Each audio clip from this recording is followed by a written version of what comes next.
Hello, good afternoon, नमस्कार। एक बार फिर से आप सबका स्वागत है वाईफाई स्टडीज पे, वाईफाई स्टूडियोज पे, which is a part of an academy. तो आज सुबह का जो क्लास था वो कंडक्ट नहीं हो पाया था। तो जितने भी एमसीक्यूज हैं या फिर हम कह सकते हैं कि जितने भी ऐसे सवाल हैं जो आज हम लोग को रिवाइज करने थे, क्योंकि काफ़ी ज़्यादा इंपॉर्टेंट होता है और आज की जो सुबह की न्यूज़ हेडलाइंस थी वो भी आपको पता होनी चाहिए। तो इन सारी चीज़ों को अभी कंपाइल कर दिया है मैंने, ताकि आपका एक रिविजन भी हो जाएगा और जितनी भी न्यूज़ थी वो सारी कवर हो जाएगी। तो सेशन को शुरू करने से पहले यहाँ पे बात कर लेते हैं अनअकैडमी के क्लास के बारे में। सीबीएसई के जो क्लासेस हैं 9 से लेकर 12 तक के ये क्लासेस चल रहे हैं, जो आप अनअकैडमी पे देख सकते हो।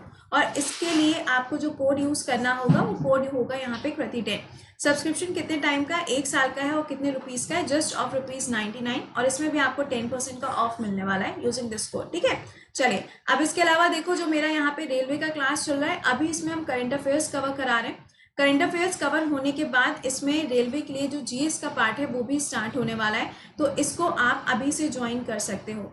इसके अलावा देखो, स्टेट पीसीएस का जो नोटिफिकेशन है वो आ चुका है यूपी के अंदर। तो अगर आप एसएससी के लिए प्रिपेयर कर रहे हो, चाहे सीजीएल हो, चाहे सीजीएल हो, या आपका जेई का एग्जाम हो, एमटीएस का हो, स्टेनो का हो, या फिर किसी भी स्टेट लेवल के एग्जाम के लिए क्यों ना प्रिपेयर कर रहे हो, सबके लिए जीएस सबसे ज़्यादा इंपॉर्टेंट होती है। तो पूरा जो जीएस का सेक्शन है वो हम इसमें कवर करा रहे हैं, वो भी टॉपिक वाइज चल रहे हैं। तो ये बैच आप अवेल कर सकते हो।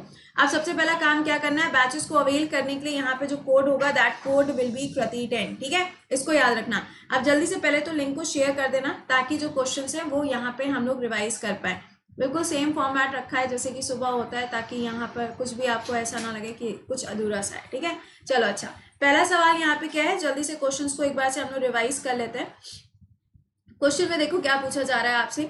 सबसे पहला, भारत का ऐसा कौन सा राज्य है जिसने अभी जियो टैगिंग कम्युनिटी किचन्स की स्टार्ट कर दी है। जियो टैगिंग का मतलब ये हो जाता है कि अब आप अगर गूगल पे सर्च करोगे तो आपके आसपास जो भी ऐसी जगह होगी जहां पर आपको फूड मिल सकता है वो आपको शो करना स्टार्ट कर देगा। तो जियो टैगिंग किसके द्वारा करी गई है, यूपी के द्वारा इसकी शुरुआत सबसे पहले करी गई है। देखो, पूल टेस्टिंग, पूल टेस्टिंग की शुरुआत भी यूपी में ही सबसे पहले स्टार्ट हुई, जिसमें क्या था, काफी सारे लोगों की, या फिर हम कह सकते हैं नंबर ऑफ टेस्ट को इंक्रीज किया गया था इस टैगिंग यहाँ पे पूल टेस्टिंग के अंदर। इसके अलावा टीम 11 बनाई गई यूपी के अंदर, ताकि कोविड-19 से लड़ने के लिए जितने मेजर्स हो सकते हैं वो सारे मेजर्स लिए जाएं। अच्छा, जब हम मेजर्स की बात कर रहे हैं तो आपको एक पॉइंट और बता दें। अभी हाल ही में पूरे वर्ल्ड में, एक्चुअली पूरे वर्ल्ड की बात छोड़ दो, सिर्फ इंडिया की बात कर लेते हैं हम लोग। सोशल वैक्सीन का नाम किसको दिया गया? देखो, सोशल वैक्सीन क्यों बोल रहे हैं, क्योंकि अभी तक कोई भी ऐसी वैक्सीन नहीं है जो डेवलप करी जा सकती हो कोविड-19 के को क्योर करने के लिए। तो सोशल वैक्सीन माना गया है दो चीजों को। सबसे पहली है यहाँ पे सोशल डिस्टेंसिंग, और दूसरा बोला गया है लॉकडाउन। तो इन दो चीजों को क्या बोला गया है, सोशल वैक्सीन। तो अगर कभी भी पूछा जाए कि सोशल वैक्सीन क्या है, तो ध्यान रखिएगा यहाँ पे क्या हो जाएगा आपका, लॉकडाउन और सोशल डिस्टेंसिंग सोशल वैक्सीन है। अब देखो, ये तो बात हो गई इसके बारे में कि यूपी के अंदर इसकी शुरुआत हुई। यूपी के सीएम कौन हो जाएंगे, योगी आदित्यनाथ जी। गवर्नर कौन है यहाँ पे, आनंदीबेन पटेल है। दूसरा देखो, बिहार लिखा हुआ है। तो बिहार से मैंने आपको बताया था कि यहाँ पे टर्टल्स के लिए रिहेबिलिटाइजेशन सेंटर जो है सॉरी, उसकी शुरुआत करी गई है। तो दिस इज वेरी इंपॉर्टेंट कि आपको ये मालूम होना चाहिए। इसके अलावा बिहार में ही आपको ये भी मैंने बताया था कि प्यार का पौधा, इसकी भी शुरुआत करी गई बिहार में। तो बिहार इज समथिंग कि वहाँ पे काफी सारे न्यूज के पार्ट बनते रहते हैं, तो उसको भी थोड़ा बहुत ध्यान में रखा करिए। सीएम कौन हो जाएंगे यहाँ पे, नीतीश कुमार जी। गवर्नर कौन होंगे, फागू चौहान जी यहाँ पे गवर्नर रहेंगे। अब देखो, अगला यहाँ पे आ जाते हैं, क्वेश्चन नंबर 2 पे चलते हैं। सिविल सर्विसेज डे किस दिन मनाया जाता है, तो ये सेलिब्रेट होता है 21 अप्रैल को, मैंने आपको बताया था। लेकिन आज है यहाँ पे कौन सा डे, 22 अप्रैल का दिन है, जिसको सेलिब्रेट किया जाता है अर्थ डे के रूप में। यहाँ सबसे पहले एक काम कर दिया करो, सेशन को लाइक और शेयर कर दिया करिए, क्योंकि जब तक आप लोग ये काम नहीं करेंगे ना, तब तक देखो सेशन में मजा नहीं आता। जितना ज्यादा पार्टिसिपेशन होगा उतना ही ज्यादा अच्छा होता है, एंड पार्टिसिपेशन इज मस्ट। आपको ध्यान ही होगा, मैंने इतनी बार आपको बताया कि पार्टिसिपेशन पार्टिसिपेशन। तो वेल, यहाँ पे हम लोग बात कर लेते हैं इसके बारे में। अब देखो, इसको 50 इयर्स पूरे हो गए इस बार की। अगर हम देखें तो 50 इयर्स पूरे हो गए। इसकी शुरुआत कब हुई थी, 1970 में हुई थी। और इस बार की थीम क्या है, क्लाइमेट एक्शन इस बार की थीम रखी गई है। तो दिस इज इंपॉर्टेंट कि पता होना चाहिए आपको। ठीक है, अब देखो यहाँ पे 10 अप्रैल लिखा हुआ है, तो ये क्या हो जाएगा, ह्यूमोपैथी डे हो जाएगा। लेकिन अगर सपोज करो पूछा जाता है आपसे हीमोफीलिया डे कब होता है, तो वो आप मुझे कमेंट सेक्शन में आंसर करके बताएंगे। ठीक है, बहुत ही नॉर्मल सा मैंने आपसे क्वेश्चन पूछा है। अब यहाँ पे अगर सपोज करो पूछा जाता है कि ये जो 21 अप्रैल है, इसको हम लोग सिविल सर्विसेज डे के रूप में क्यों मनाते हैं। देखो, हर किसी का यहाँ पे होप होता है कि यार हम सिविल सर्वेंट काश बन पाते, काश हम आईएएस ऑफिसर बन पाते। तो इसमें क्या दिखाया जाता है, इसमें हमारा जो डेडिकेशन है ना लोगों के लिए, वो डेडिकेशन शो किया जाता है। तो इसमें क्या हुआ था कि सबसे पहली बार जो हमारे होम मिनिस्टर थे, कौन, सरदार वल्लभ भाई पटेल जी, उनके द्वारा जितने भी सिविल सर्वेंट्स चुने गए थे उनको संबोधित किया गया था सबसे पहली बार। उसी दिन को हम लोग यहाँ पे सेलिब्रेट करते हैं सिविल सर्विसेज डे के रूप में। और ये सबसे पहले उन्होंने संबोधित कहाँ पे किया था, तो मेट कैल्फ हाउस नाम की एक जगह थी दिल्ली के अंदर, वहां पे इन्होंने इसको संबोधित किया था। एंड सिविल सर्विसेज सर्वेंट जो है उनको एक नाम से भी जाना जाता है, वो नाम भी मैं आज आपको बता दूं तो अच्छा लगेगा आपको। स्टील फ्रेम ऑफ इंडिया के नाम से जाना जाता है सिविल सर्वेंट्स को। तो दिस इज ऑल्सो इम्पॉर्टेंट कि सपोज करो अगर कभी पूछ लिया, और हाँ एक चीज और, अगर सपोज करो पूछा गया कि फादर ऑफ सिविल सर्विसेज के नाम से किसको जाना जाता है, तो लॉर्ड कॉर्नवालिस को यहाँ पे जाना जाता है फादर ऑफ सिविल सर्विसेज के रूप में। अगर सपोजिंगली आपसे पूछा जाता है कि कम्युनल रिफॉर्म्स के लिए, या फिर हम कह लेते हैं कि जो आपने पढ़ा होगा ना हिस्ट्री में कि जितनी भी कम्युनल यहाँ पे चीजें हुई थी, लाइक मुस्लिम्स को अलग से इलेक्शंस में पार्टिसिपेट करने का राइट, हिंदू और मुस्लिम्स के बीच में जो मतभेद हो गए थे डिवाइड एंड रूल पॉलिसी से, तो कम्युनल रिफॉर्म्स के लिए किसका नाम सबसे पहले आता है, किसके नाम को यहाँ पे सबसे पहले मान्यता दी जाती है, जरा आप मुझे कमेंट सेक्शन में लिख के बताइएगा, ठीक है। अगले क्वेश्चन पे आ जाओ। क्वेश्चन नंबर 3 क्या कह रहा है, ध्यान रखना ये आज सुबह के क्वेश्चंस हैं जो मुझे आप लोगों के साथ डिस्कस करने थे, बट कुछ इश्यूज की वजह से वॉज नॉट वेयर, तो यहाँ पे कुछ इश्यूज की वजह से वो क्लास नहीं हो पाया था। बट कल जो क्लास है वो आपको सुबह 7 बजे ही मिलेगा, उसमें कोई भी चेंजेस नहीं होने जा रहे हैं। अब देखो यहाँ पे क्या है, सवाल में पूछा जा रहा है कि rare leather back sea turtle, ये एक टर्टल होते हैं, ठीक है। ये जो टर्टल है ये अभी काफी ज्यादा मात्रा में आपको देखने को मिल रहा है। तो सवाल में पूछा जा रहा है कि 20 साल में ऐसा, 20 साल बाद एक्चुअली ऐसा पहली बार हुआ है कि ये काफी ज्यादा झुंड में देखने को मिले। तो सवाल में पूछा जा रहा है कि कौन सी ऐसी जगह है जहां पे इनको सबसे ज्यादा अभी नोटिस किया गया है, तो आंसर हो जाएगा यहाँ पे थाईलैंड के अंदर इनको सबसे ज्यादा नोटिस किया गया, ठीक है। अब देखो एक पार्ट, सपोज करो कि अगर पूछा गया कि ये IUCN की कौन सी लिस्ट में आते हैं, तो ये वल्नरेबल के अंदर आते हैं। लेकिन अगर पूछा गया कि ऑलिव रिडली टर्टल्स इंडिया में कहाँ पाए जाते हैं, तो ओडिशा के अंदर। अगर यहाँ पे ओशियन पूछा गया तो पैसिफिक ओशियन में, और ये भी वल्नरेबल की कैटेगरी के अंदर ही आते हैं, इसलिए आपको ये ध्यान रखना पड़ेगा, राइट। अब देखो यहाँ पर जब हम इनके बारे में बात कर रहे हैं तो सबसे इंपॉर्टेंट कि कहाँ पे पाए गए, थाईलैंड के अंदर पाए गए। अब देखो ये तो आपको पता ही है, अभी प्रेजेंट टाइम में क्या हो रहा है, लॉकडाउन है, लोग अपने घरों के अंदर बैठे हुए हैं, लेकिन जितने भी यहाँ पे स्पीशीज हैं वो आजकल आपको सड़कों पे टहलते हुए देखने को मिल रहे हैं। तो कुछ उसी तरीके से यहाँ पे हुआ है। इनकी खास बात ये होती है कि जो अपने एक्स को ले करते हैं ना, वो एक ऐसी जगह पे जाके ले करते हैं जहाँ पे बहुत ज्यादा आप कह सकते हैं कि लाइट ना हो, मतलब इनको लाइट से बहुत ज्यादा प्रॉब्लम होती है, ठीक है। तो दिस इज द पॉइंट कि आपको ध्यान रखना है। अब इसके अलावा देखो यहाँ पे जो बात आई है, मैंने आपको IUCN की लिस्ट में बताई दिया। IUCN का हेडक्वार्टर कहाँ पर है, ग्लैंड के अंदर है, स्विट्जरलैंड में इसका हेडक्वार्टर लोकेटेड है। अब देखो थाईलैंड, तो थाईलैंड के बारे में सबसे पहली चीज तो ये जान लो कि यहाँ पे जो थाई लैंग्वेज है उसका इस्तेमाल किया जाता है। ऑर्किड फ्लावर्स हमने देखा है, वो कौन सी मूवी आई थी, स्टूडेंट ऑफ द ईयर, उसमें दिखाया था, एक वो कोई सॉन्ग था उसमें ऑर्किड फ्लावर्स दिखाए थे। काफी अच्छे फूल होते हैं ये, एक बार से देखना, गूगल करके देख लेना। ऑर्किड फ्लावर्स जो है वो यहाँ का नेशनल फ्लावर है। और आप लोगों ने रेड बुल का तो नाम सबने सुना हुआ है ना, तो वो भी यहीं का ओरिजिन है। वेल अब देखो थाईलैंड की कैपिटल क्या हो जाएगी, बैंकॉक है, और इसकी करेंसी क्या है, भाट है। यहाँ आपको लोकेशन थाईलैंड की नजर आ रही है। कौन कौन सी कंट्रीज हैं जो इसके साथ बॉर्डर शेयर कर रही हैं, तो म्यांमार हो जाएगी, लाओस हो जाएगी, कंबोडिया, ये आपको ऐसी कंट्रीज नजर आ रही है। नीचे की तरफ देखो मलेशिया, ये ऐसी कंट्रीज हैं जिसका बॉर्डर शेयर होता है किसके साथ, थाईलैंड के साथ। एक चीज याद रख लेना कि बैंकॉक के अंदर 35th एडिशन जो है आसियान का, उसका आयोजन किया गया था। और आसियान का गठन कब हुआ था, 1967 में। टोटल कितनी कंट्रीज हैं, 10 है। और इसको बैंकॉक डिक्लेरेशन के नाम से भी जाना जाता है, तो ये आपको याद रखना है। ऑलराइट, अगले क्वेश्चन पे आ जाओ। Headquarter of city union bank आपको बताना है कि ये कहाँ पर लोकेटेड है, तो ये आपको मिलेगा कुंभाकोनम नाम की जगह पर। देखो चेन्नई लिखा हुआ है, तो जितने भी ऐसे बैंक है जिसमें इंडिया या फिर इंडियन लगा होगा, सबका हेडक्वार्टर कहाँ मिलेगा, चेन्नई के अंदर मिलेगा। देखो आवाज अगर कहीं पे अटके ना, बस थोड़ा समझ लेना कि नॉट वेल, इस वजह से ऐसा हो रहा है। दूसरा यहाँ पे जब कोलकाता लिखा हुआ है तो इलाहाबाद बैंक का हेडक्वार्टर यहाँ पर है। बेंगलुरु में आपको कैनरा बैंक का हेडक्वार्टर मिलेगा। नई दिल्ली में आपको पीएनबी बैंक का हेडक्वार्टर मिलेगा। इंडिया का जो सबसे बड़ा बैंक है that is SBI, second number पर पीएनबी हो जाएगा, थर्ड नंबर पर बैंक ऑफ बड़ौदा रहेगा। These three are very important. अब देखो ये न्यूज में क्यों था, क्योंकि अभी हाल ही में जो प्राइवेट सेक्टर बैंक है इसके MD का अपॉइंटमेंट किया गया है। और MD कौन अपॉइंट किए गए, यहाँ पे N कामाकोडी जी को अपॉइंट किया गया है। तो जरा याद रखिएगा कि इसको बनाया कब गया था बैंक को, 1904 में। हेडक्वार्टर कहाँ पर है, ये तमिलनाडु के अंदर लोकेटेड है। और लास्ट में इसके चेयरपर्सन कौन है, R मोहन जी इसके चेयरपर्सन है।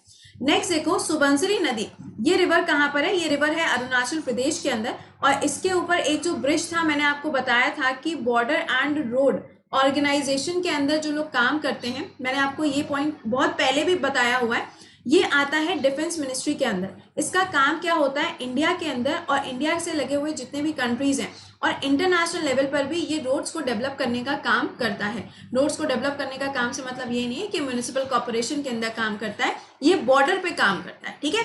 अब यहाँ पे ध्यान क्या रखना है, मैंने आपको कुछ टाइम पहले बताया था कि इनके द्वारा ये जो ब्रिज है इसको तोड़ा जा रहा है क्योंकि इस पे काफी ज्यादा रस्टिंग हो गई थी। तो ये ब्रिज दोबारा से स्टार्ट किया गया है और इसका उद्घाटन किया गया है पेमा खांडू जी के द्वारा, जो कि सीएम है कहाँ के? अरुणाचल प्रदेश के। तो सवाल में आपसे यही पूछा जा रहा है कि डबो रिजो ब्रिज जो है ये अभी सुबनसिरी नदी के ऊपर फिर से शुरू कर दिया गया है, ये कौन से राज्य में है?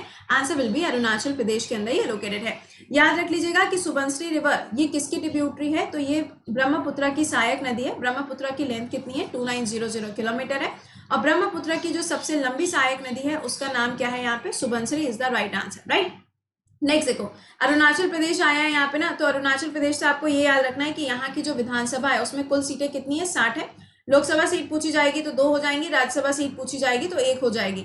इसका बॉर्डर किसके किसके साथ शेयर होता है? आसाम, नागालैंड, भूटान के साथ इसका बॉर्डर शेयर होता है, और हाँ मोस्ट इंपॉर्टेंट चाइना, इंडिया का बेस्ट फ्रेंड, इसके साथ भी इसका बॉर्डर शेयर होता है। यहीं पर आपको Namdapha national park, Mouling national park, पक्के टाइगर रिजर्व और टेले वाइल्ड लाइफ सेंचुरी देखने को मिलता है। इतना आपको याद रखना है, हर हालत में याद भूल नहीं सकते हो, ठीक है। चलिए अगले क्वेश्चन पे आ जाओ। अभी हाल ही में एनडीबी जो है यानी कि न्यू डेवलपमेंट बैंक, इसकी एक बैठक करी गई, 5th एडिशन था वो। आपको यहाँ पे बताना है कि अभी हाल ही में इंडिया की तरफ से किसने इसको अटेंड किया है, तो answer will be Nirmala Sitharaman ji. अब देखो मैं आपको एक चीज बता दूं एनडीबी के बारे में। एनडीबी बैंक जो है ये बनाया गया था ब्रिक्स के द्वारा। ब्रिक्स के अंदर टोटल कितनी कंट्रीज आती हैं? इसमें टोटल 5 कंट्रीज है। यहाँ पे 20 हो जाएगा Brazil, Russia, India, China and south Africa. South Africa को 2010 में जोड़ा गया।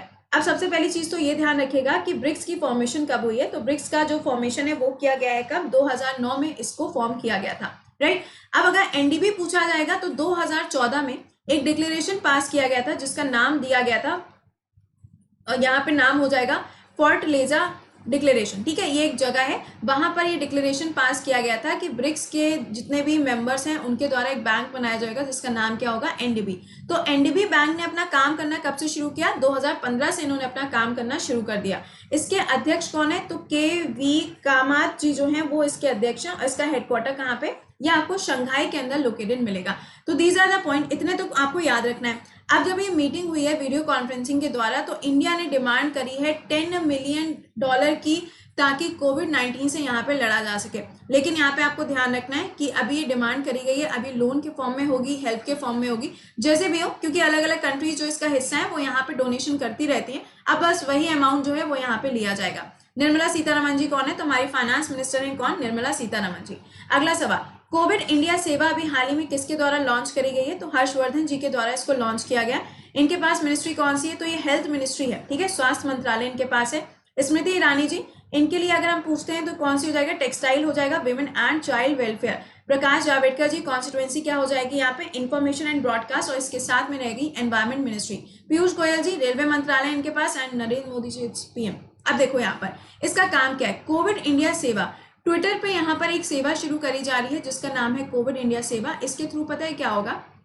अगर किसी भी पर्सन को नीड होगी, किसके लिए? किसी भी तरीके की फैसिलिटी चाहिए होगी या फिर किसी भी एसेंशियल प्रोडक्ट की फैसिलिटी चाहिए होगी, तो अब वो यहाँ पे टाइमली उन तक पहुंचाई जाएगी, और इसके लिए एक ट्विटर सेवा शुरू करी जा रही है जिसका नाम क्या है? कोविड इंडिया सेवा। इसको लॉन्च किसने किया? हर्षवर्धन जी के द्वारा इसको लॉन्च किया गया, ये आपको याद रखना है। नेक्स्ट पे आ जाओ। यहाँ पे अभी हाल ही में टॉम एंड जेरी के जो डायरेक्टर हैं उनकी डेथ हो गई है, राइट। हम लोग देखो आजकल यही सब बाकी रह गया, शक्तिमान देखना, टॉम एंड जेरी हो गया, एक वो आता था ना एक वो आता था बड़ा अच्छा सा, वो साइंटिस्ट वाला था, मुझे नाम नहीं याद आ रहा, मुझे कमेंट सेक्शन में जरा नाम बताना उसका नाम क्या था। तो अभी यहाँ पे उनकी डेथ हो गई है, तो उनका नाम क्या है? जीन डेची इनका नाम है। वेल यहाँ पे जितने नाम नजर आ रहे हैं सबके सब नाम इंपॉर्टेंट है, क्योंकि देखो टोनी लुइस, मैंने आपको बताया था ना कि क्रिकेट में जो एक वो सिस्टम यूज होता है ना कि अगर बारिश होती है तो नंबर ऑफ ओवर्स कम कर दिए जाते हैं, तो वो जो सिस्टम है वो भी इनके द्वारा दिया गया था। कोब ब्रांड आपको पता ही है, बास्केटबॉल प्लेयर है, इनकी अभी हाल ही में डेथ हुई है। तो ये सारे नाम भी आपको याद रखने हैं। तो ये देखिए इनको ऑस्कर अवार्ड भी मिल चुका था, तो इनकी अभी हाल ही में डेथ हो गई, राइट।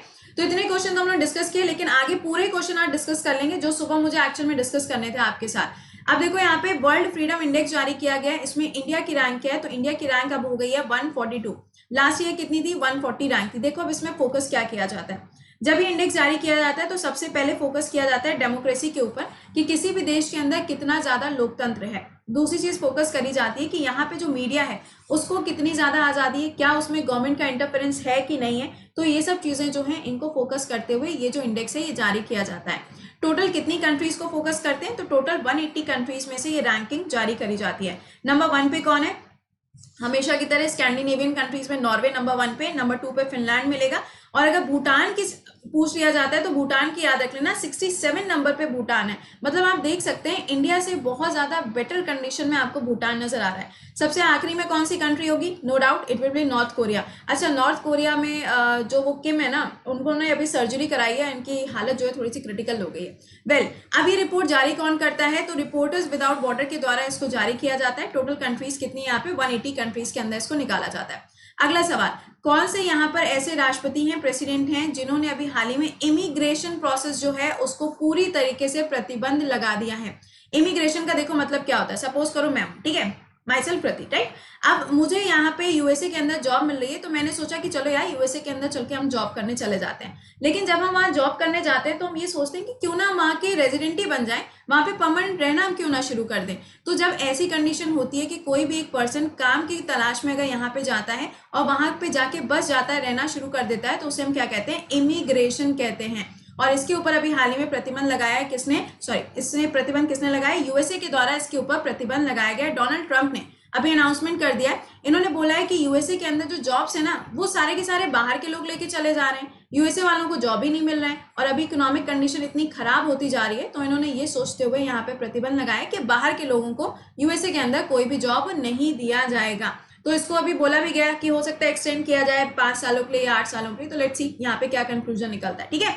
तो ये यहाँ पे ध्यान रखिएगा, 60 डेज के लिए तो इन्होंने इसको पूरी तरीके से बैन कर दिया। अभी इसके अलावा कोई भी ऐसा अनाउंसमेंट नहीं हुआ है। तो मैंने अभी आपको ये बताया था कि यहाँ पे काफी सारे ऐसे लोग भी हैं यूएसए के अंदर। टोटल अगर देखो तो 10 ऐसे स्टेट हैं जहां से लोग अपने घरों को छोड़ के बाहर निकल के आ गए, और ये लोग अपोज कर रहे हैं कि लॉकडाउन को पूरी तरीके से खत्म कर देना चाहिए। क्योंकि वो कहते हैं कि जो जीवन है, जो हमारी लाइफ है, वो हमारा फंडामेंटल राइट है, हम जैसे चाहें हम वैसे जीना चाहते हैं। बट उनको ये समझ नहीं आ रहा है कि मरने वालों की संख्या ऑलरेडी यूएसए के अंदर इतनी बढ़ती चली जा रही है। अब मरने का इतना ही ज्यादा शौक लगा है तो क्या कहा जाए, है ना। तो खैर ये शौक किसी को भी हो सकता है, नो डाउट किसी को भी शौक हो सकता है। लेकिन ये ध्यान रखिएगा कि सोशल वैक्सीन यहाँ पे किसको बोला गया है, तो लॉकडाउन को, और दूसरा यहाँ पे सोशल डिस्टेंसिंग को बोला गया है सोशल वैक्सीन, ठीक है। चलो अच्छा, तो मैंने जितने क्वेश्चन थे सारे आपके साथ डिस्कस कर लिए ताकि कोई भी पॉइंट आपका मिस ना हो। बाकी स्टेट वगैरह जो है वो कल सुबह एज यूजुअल जैसे 7 बजे क्लास होता है वैसे ही होगा। जस्ट प्रे की तबीयत जो बिल्कुल सही रहे। इसके अलावा जो बैच है ये इसका टाइम है यहाँ पे 8 से 9 एसएससी का बैच है, जिसमें पूरी जीएस हम कंप्लीट करा रहे हैं। टॉपिक वाइज चलेंगी ये चीजें, और इसमें अब स्टेट लेवल भी आप कवर कर सकते हो क्योंकि पीसीएस का भी नोटिफिकेशन आ चुका है। रेलवे का बैच है ये, आप इसको भी ज्वाइन कर सकते हैं। बस एक चीज ध्यान रखिएगा, बैच जितनी जल्दी हो सकता है ज्वाइन कर लेना, क्योंकि पॉलिटी के बाद इसमें हम स्टार्ट करने वाले हैं ज्योग्राफी का सेक्शन, ताकि कोई भी चीज आपकी मिस ना हो, ठीक है। तो चलिए मिलते हैं आप लोगों से पहले सुबह 5 बजे शॉर्ट वीडियो में, और उसके बाद मुलाकात होगी सुबह 7 बजे लाइव सेशन में। तब तक के लिए खुश रहिए, मुस्कुराते रहिए, बाय बाय, टेक केयर।